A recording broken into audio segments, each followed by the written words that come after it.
Tilt policy మీద మేము లేవనెత్తినటువంటి అనేకమైనటువంటి ప్రశ్నలకు సమాధానం చెప్పకుండా దాటవేయడం ఇది బాధ్యతారహితం కాదని అడుగుతా ఉన్నాం. ప్రతిపక్షాలు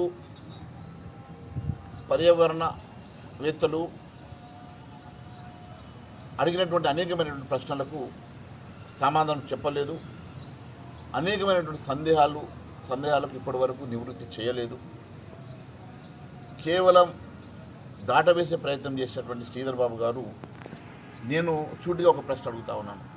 ఈరోజు 22 పారిశ్రామిక వాడల్లో భూముల్లో రాష్ట్ర ప్రభుత్వం లీజుకి ఇచ్చినటువంటి భూములు ఎన్ని వేల ఎకరాలు?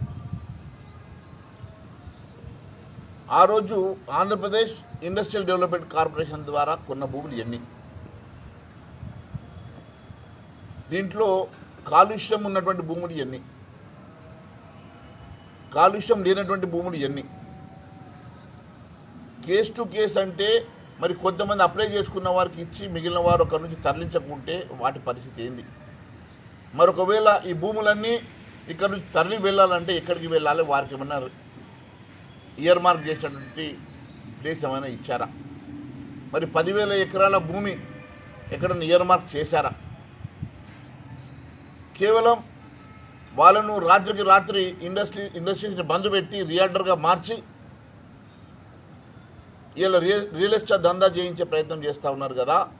ఇండస్ట్రీ ప్రమోషన్ కోసం గత ప్రభుత్వాలు ఈ రాష్ట్ర ప్రయోజనం కోసం, దేశ ప్రయోజనం కోసం, దేశ ఎకానమీ కోసం ఇండస్ట్రీకి ప్రమోషన్ చేయాలనే ఉద్దేశంతో అతి తక్కువ ధరలకి ల్యాండ్స్ ఇచ్చి అనేకమైనటువంటి సబ్సిడీలు, రాయితీలు ఇచ్చి గత రాష్ట్ర ప్రభుత్వాలు ఇచ్చినటువంటి ఈ భూముల్ని అన్యాక్రాంతం చేసి ఇండస్ట్రీస్ని మూతబెట్టి ఈరోజు రియల్ ఎస్టేట్ ప్రమోషన్లో భాగంగా పూర్తిగా వాళ్ళని రియల్టర్గా మార్చి వారికి కనీసం షిఫ్ట్ చేసుకుందామంటే ఎక్కడ ల్యాండ్ కూడా చూపించకుండా ఇష్టానుసారంగా, ఇష్టారాజ్యంగా ప్రభుత్వం చేతిలో ఉందని, అధికారం చేతిలో ఉందని చెప్పి ఇష్టానుసారంగా మీరు తీసుకున్న నిర్ణయాల్ని వెనుకేసుకొచ్చే ప్రయత్నం చేస్తున్నటువంటి శ్రీధర్ బాబు గారు, మీరు మాట్లాడే ముందు దయచేసి ఆలోచించి మాట్లాడాల. ఈరోజు ప్రజల జీవితాలతోటి, ప్రాణాలతో చెలగాలనేటువంటి ఈ కార్యక్రమం